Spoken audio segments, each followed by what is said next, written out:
अस्सलाम वालेकुम, welcome to travel with सनान बिन मंसूर। उम्मीद करता हूँ आप लोग खैरियत से होंगे। इटली से मुतल्लिक आपके सवालात हैं और मेरे जवाबात हैं, और इसके अलावा जितनी भी अपडेट्स हैं रिगार्डिंग स्टडी इन इटली और इसके अलावा दीगर जो स्कॉलरशिप्स हैं, वो मेरा काम है आप तक पहुँचाना। प्रीवियसली हमने कुछ क्वेश्चन आंसर्स का एक सेशन भी किया, जिसमें आपके क्वेश्चंस के हमने आंसर्स भी दिए। आज भी हम अपनी इस वीडियो में आप लोगों के जो क्वेश्चंस मुझे कमेंट सेक्शन में रिसीव हुए हैं उन्हीं को मैंने डिस्कस करना है, और इसके अलावा एक बड़ी ज़बरदस्त वीडियो इंशाल्लाह नेक्स्ट मेरी आ रही है, जो कि इटली से ही मुतल्लिक है। और जो लोग पीएचडी करना चाहते हैं इटली में, उनके लिए बहुत ही गोल्डन अपॉर्चुनिटी है। इंशाल्लाह डिटेल डिस्कशन मैं अपनी उस वीडियो में करूँगा। लेकिन वीडियो ही स्टार्ट करने से पहले, सेशन स्टार्ट करने से पहले, हमेशा की तरह आप लोगों से मेरी रिक्वेस्ट है कि हमारे व्हाट्सएप चैनल को फॉलो कर लीजिए और फेसबुक पेज को भी, और हमारे चैनल को सब्सक्राइब कर दीजिए और आगे ज़रूर शेयर कीजिए, क्योंकि ये क्वेश्चंस के जो आंसर्स मैं आपको दे रहा हूँ, आप यकीन करें कोई कंसल्टेंट आपको नहीं देगा। ठीक है, मैं ज़्यादा डिटेल में नहीं जा रहा, क्योंकि क्वेश्चन जब ज़्यादा हो जाते हैं तो फिर वीडियो डिटेल में चली जाती है। बट आपसे कहना ये मेरा जो है ना वो पर्पज़ यही है कि आप आगे ज़रूर शेयर कीजिए। उससे ये होगा कि कम से कम जो बच्चे इटली जाना चाहते हैं, जिनको कन्फ्यूजन है, वो एटलीस्ट इन क्वेश्चंस के आंसर ज़रूर सुन लें। Let's move to the first question. बच्चा कहते हैं कि सर, ये 22 नवंबर को फाइल सबमिशन हुई है, वीज़ा ऑफिसर या वीज़ा एजेंट जो भी है वो कह रहा है कि दिसंबर लास्ट डेट तक सब स्टूडेंट की आ जाएगी। दैट्स ट्रू और फॉल्स? देखें, ये आप जो बात पूछ रहे हैं ना, ये एम्बेसी आपको कभी नहीं बताएगी कि हाँ, उनका एक स्पेसिफिक टाइम पीरियड है कि इस टाइम पीरियड के ऊपर आपका जो है ना वीज़ा आ सकता है। जैसे जो है ना 4 वीक्स भी लेते हैं, 6 वीक भी लेते हैं, 8 वीक्स भी लेते हैं। It's all depend on your case कि आपने केस को किस तरीके से रिप्रेजेंट किया है।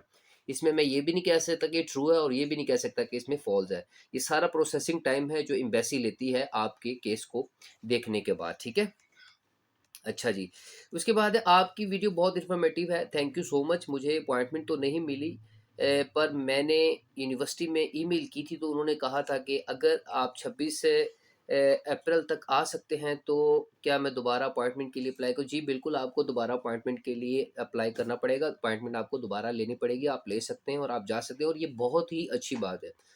यही बात मैं सारे स्टूडेंट्स को बताता हूँ कि अगर आपको अपॉइंटमेंट नहीं मिल रही, आपका एडमिशन हो गया है, आपकी क्लासेस स्टार्ट हो चुकी हैं, तो आप यूनिवर्सिटी को एक ईमेल करेंगे कि हाँ, डेफर के लिए कि मैं थोड़ा लेट हूँ, अपॉइंटमेंट नहीं मिल रही, तो वो आपको अलाउ कर देते हैं कि आप थोड़ा लेट ज्वाइन कर सकते हैं। ठीक है, तो you can join late and definitely आपको फिर उसके लिए अपॉइंटमेंट चाहिए होगी। नेक्स्ट क्वेश्चन है, 20 सितंबर को फाइल सबमिट करवाई थी, अभी तक कोई जवाब नहीं आया, तो ईमेल भी नहीं होती और कॉल भी पिक नहीं करते। कॉल तो वो आपकी कभी पिक नहीं करेंगे, आप जस्ट उनको एक ईमेल जो है ना वो रिमाइंडर के तौर पर जो है ना वो दे देंगे। ठीक है, और इसके अलावा इसकी कोई सोल्यूशन नहीं है। आपको जो वेट करना पड़ सकता है वो 30 से लेकर 90 डेज के दरमियान का वेट करना पड़ा। अगर इतना हो गया है तो आप उन्हें एक रिमाइंडर ईमेल आप कर सकते हैं, इसके अलावा नहीं। अच्छा जी, और वैसे भी मैं आपको बताऊँ कि ये जो इतना जो डिले है ना, ये बड़ी नॉर्मल सी बात है। जब भी आपने अब्रॉड स्टडी के लिए ये अप्लाई करना है, तो याद रखें कि आप कम से कम अपने अंदर इतने पेशेंस ज़रूर लेके आएँ कि आपने वेट करना है, क्योंकि ये टाइम टेकिंग प्रोसेस है, टाइम लेता है, और ये नहीं होता कि जल्दबाज़ी में आपका एक वीज़ा पूरा प्रॉपर चेक करके ही आपको जो है ना वीज़ा ऑफ़िसर वीज़ा इश्यू करेगा, उससे पहले ऐसा कुछ भी नहीं होगा। अच्छा जी, नेक्स्ट इज सर, कब तक फाइल सबमिट करवा सकते हैं सितंबर इनटेक 2025 वाले? अच्छा जी, आम तौर पर जो इटली के जो 2025 सितंबर इनटेक है ना, इसमें जो है ना वो अगस्त तक जमा करवाई जा सकती है, लेकिन आपका मुझे समझ नहीं आ रही कि आपने इतना लेट क्यों कर दिया है। मेरा ख्याल अब खत्म, अब तो 2026 के लिए जो है ना वो स्टूडेंट्स जिन्होंने वो पढ़ तो रहे हैं, और आप अभी तक 2025 के लिए कर रहे हैं, तो ये बड़ा एक जो है ना वो क्वेश्चनेबल है, और मैं तो यही सजेस्ट करूंगा कि अभी आप इसकी बजाय जो है ना वो 2026 में अप्लाई करें। अच्छा जी, बच्चे ने कहा है कि सर, आपने मेरे क्वेश्चन का पूरा आंसर नहीं दिया। मैंने सर मुझे ये बताएं कि अब मैं नेक्स्ट इनटेक में एडमिशन करूंगा, दोबारा एडमिशन आते मई जून हो जाएगा, तो मुझे ये बता दें कि अपॉइंटमेंट कब ओपन होगी और मुझे किस मंथ से अपॉइंटमेंट के पीछे एजेंट से कांटेक्ट करना चाहिए। मैं चाहता हूँ मुझे जून या जुलाई में ही अपॉइंटमेंट मिल जाए। अच्छा, सबसे पहले ना आप अपने डॉक्यूमेंट सारे कंप्लीट करें। अगर कंप्लीट है तो आप अभी से उनसे कांटेक्ट करना शुरू करें, तो कहीं ना कहीं आपको जो है ना वो ऐसा होगा कि आपको कम पैसों में अपॉइंटमेंट मिल जाएगी। ठीक है, मैंने अभी कल भी मैं एक एजेंट के पास गया था, तो उससे भी मैं पूछ रहा था इटली की अपॉइंटमेंट से मुताल्लिक। वो कह रहा है कि सर हम इटली की अपॉइंटमेंट को डील ही नहीं करते, मिलती ही नहीं है। 10-10 लाख रुपए की अपॉइंटमेंट सेल हो रही है मार्केट में। अभी जो रिसेंटली 2025 में जो लास्ट अपॉइंटमेंट सेल हुई, आपको पता है कितने की सेल हुई है? 12 लाख रुपए की अपॉइंटमेंट सेल हुई है। आप अंदाजा लगाएं, एडमिशन ये वो सब कुछ हो गया। ठीक है? जब मैं ये बात करता हूँ तो बच्चे भी और कुछ लोग भी ये कहते हैं कि जी आप जो है ना वो एजेंट के साथ मिलो। भाई एजेंट के साथ हम भी मिले हुए, लेकिन ये चीज़ें इतनी जेन्युइन हैं कि इसके बगैर जो है ना, मैं आपको हमेशा कहता हूँ कि इटली जाना है, इटली स्टडी करना है, तो आपके पास एक सेपरेट बजट होना चाहिए अपॉइंटमेंट के लिए, ठीक है? तो आप अपॉइंटमेंट के लिए अभी से जो है ना वो स्ट्रगल करनी शुरू करें, इंशाल्लाह आपको मिल जाएगा। नेक्स्ट क्वेश्चन है sir, I want to study medicine, इस बार IMAT क्लियर किया हुआ है बट रिकोर्सो किया हो, पता नहीं क्या बनता है, and I want know that if Italy is worth it any more next year, plus what to do continue for this stream. अच्छा जी, रिकोर्सो पर आपको बता दूं, रिकोर्सो टाइम टेकिंग प्रोसेस है, ठीक है? सबसे पहले मैं आपको आपको थोड़ा सा मोटिवेट कर दूं कि घबराना नहीं है, परेशान नहीं होना, ये टाइम टेकिंग प्रोसेस होता है। अगर एक जगह फेल हो गए तो कोई बात नहीं, आप नेक्स्ट जगह अप्लाई करें। There are lot of country, there are numerous country where you can apply for the STEM subjects, ठीक है?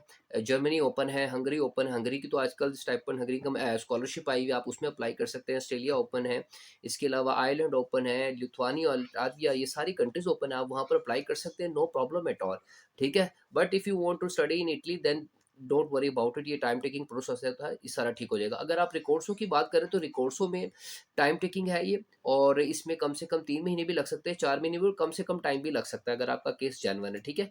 तो आपने परेशान नहीं होना। और आपको ये बता दूं कि आपने जो IMT क्लियर किया ना, ये बहुत अच्छा एक टेस्ट होता है, मेडिकल से रिलेटेड होता है। अगर आपने क्लियर कर लिया तो डेफिनेटली आपका एडमिशन भी हो जाएगा। बस आपको जो स्ट्रगल करनी है ना वो अपॉइंटमेंट के लिए करनी है, ठीक है? अच्छा जी, फिर उसके बाद आगे है जी, सर रिकोर्सो के जरिए अपॉइंटमेंट की रेशियो क्या है, प्लीज बता दें। अच्छा, अभी ये थोड़ी देर पहले मैंने बताया, लेट मी क्लियर अगेन। रिकोर्सो एक ऐसा बेसिकली, ये एक समझ लीजिए कि दावा है जो आप कानूनी तौर पर दायर करते हैं अदालत में, ये कहने के लिए कि देखिए जी मेरा केस बिल्कुल रेडी है और मुझे जो है ना वो अपॉइंटमेंट नहीं मिल रही, तो मुझे क्या करना चाहिए। तो रिकोर्सो के थ्रू आपको अपॉइंटमेंट मिल जाती है, और अगर आपका केस जेन्युइन है और आप उसे प्रूव करने में कामयाब हो जाते हैं, तो इस साल भी तकरीबन 80% 70% बच्चों को रिकोर्सो के थ्रू जो है ना वो वीज़ा भी मिला है, अपॉइंटमेंट भी मिली। डेफ़िनिटली अपॉइंटमेंट मिली है तो वीज़ा मिला है ना उन्हें। तो आप जो है ना इसको अपने ज़हन में रखें कि आप इसमें कामयाब भी हो सकते हैं, but the thing is that you have to prove it, कि आपने जो रिकोर्सो किया है वो बिल्कुल जेन्युइन है। मतलब आपके पास उसके सारे प्रूफ होने चाहिए। जी सर, बता दें इटालियन यूनिवर्सिटी में एडमिशन के लिए डॉक्यूमेंट्स अटेस्टेड होने चाहिए या विदाउट अटेस्टेशन भी हम एडमिशन के लिए। अच्छा जी, जी बिल्कुल अटेस्टेशन होना ज़रूरी है, ये इसके बगैर काम नहीं होगा। इटली की यूनिवर्सिटी में एडमिशन लेने के लिए डॉक्यूमेंट अटेस्टेड, आप विदाउट अटेस्टेशन भी अप्लाई कर सकते हैं। सिर्फ अटेस्टेशन दो जगह लाजमी बनती है, क्या क्या बनती है? प्री इनरोलमेंट यूनिवर्सिटी और वीज़ा फाइल जमा कराते वक्त, और काउंसलेट के लिए DOV declaration of value. Admission अभी बगैर अटेस्टेशन हो जाएगा। अटेस्टेशन बाद में वीज़ा से पहले करवाना ज़रूरी है, यानी आप उसको टेस्ट करवा लें तो ज़्यादा आप सेफ हैज पे चले जाएंगे, ठीक है? लेकिन उसके पहले आप इसको आप एडमिशन के लिए इस सारे प्रोसेस को कंटिन्यू भी कर सकते हैं, ठीक है? अच्छा जी, इसके बाद सर इस दफ़ा एम्बेसी का पोर्टल पर आ रहा है कि आप डॉक्यूमेंट्स एम्बेसी को डॉक्यूमेंट पार्सल कर सकते हैं, तो क्या हम स्टडी वीज़ा के लिए कर सकते हैं? अच्छा जी, अगर एम्बेसी ऑफ इटली मुतलका वीज़ा सेंटर के पोर्टल पर ये ऑप्शन आ रही है कि आप डॉक्यूमेंट्स को पार्सल कर सकते हो, तो अमूमन स्टडी वीज़ा या डी टाइप वीज़ा जो स्टूडेंट इस्तेमाल करते हैं, बल्कि ये अमूमन तौर पर डॉक्यूमेंट लीगलाइजेशन अटेस्टेशन या काउंसलर सर्विस के लिए होती है, ठीक है? क्योंकि डॉक्यूमेंट्स वगैरह सेंड करना हो, उसको टेस्ट करवाना हो, या उसको DOV जैसे टाइप है। अच्छा, जी टाइप वीज़ा स्टूडेंट्स के लिए अमूमन आपको खुद या नुमाइंदे के ज़रिए ओरिजिनल डॉक्यूमेंट्स के साथ या बायोमेट्रिक इंटरव्यू देना पड़ता है, ठीक है? तो इसलिए अटेस्टेशन लीगलाइजेशन की एप्लीकेशन कोरियर पार्सल के ज़रिए की जा सकती है, ना कि पूरे वीज़ा एप्लीकेशन सबमिशन के लिए।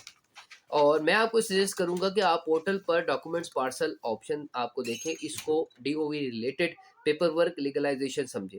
एक्चुअल वीज़ा एप्लीकेशन या वीज़ा अपॉइंटमेंट के लिए आपको ज़ाती तौर पर खुद जाना पड़ेगा, आपने ये ज़हन में रखना है, ठीक है? अच्छा जी, नेक्स्ट क्वेश्चन है सर, 27 अक्टूबर की फाइल सबमिट करवाई थी, अभी तक कोई रिप्लाई नहीं आया, वेट करें आराम से, इजी होके, नो प्रॉब्लम एट ऑल, इंशाल्लाह विद इन 30 टू 90 डेज जो है ना वो सिलसिला आपका बन जाएगा। बाद का जब लेट होता है तो उसमें जो मेन रीज़न होती है ना, वो ये होती है कि आपका केस जो है ना वो चेक हो रहा होता है कि यार ये बंदा ऑथेंटिक है या नहीं है, और फिर उसमें बैंक स्टेटमेंट वगैरह ये सारी चीज़ें चेक हो रही होती हैं।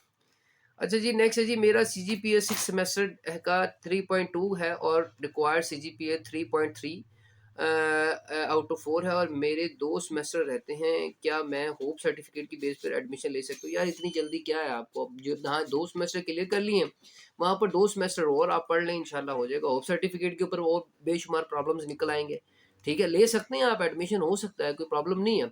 लेकिन खुदा ना खास्ता आपका सीजीपीए नीचे चला जाए, पैसे भी ज़ाया, आपकी सारा वो जो आपने मेहनत की है वो सारी ज़ाया हो जाएगी। तो बेहतर ये है कि आप थोड़ा-सा वेट करें, आप सारा कुछ आपका क्लियर हो जाए, डॉक्यूमेंट्स आपके आ जाएँ, आप अपनी अपनी डिग्री कंप्लीट करें, then you should apply. Otherwise आप होप सर्टिफिकेट पे अप्लाई कर सकते हैं, कोई प्रॉब्लम नहीं है, अगर अगर यूनिवर्सिटी आपको लेटर दे देती है।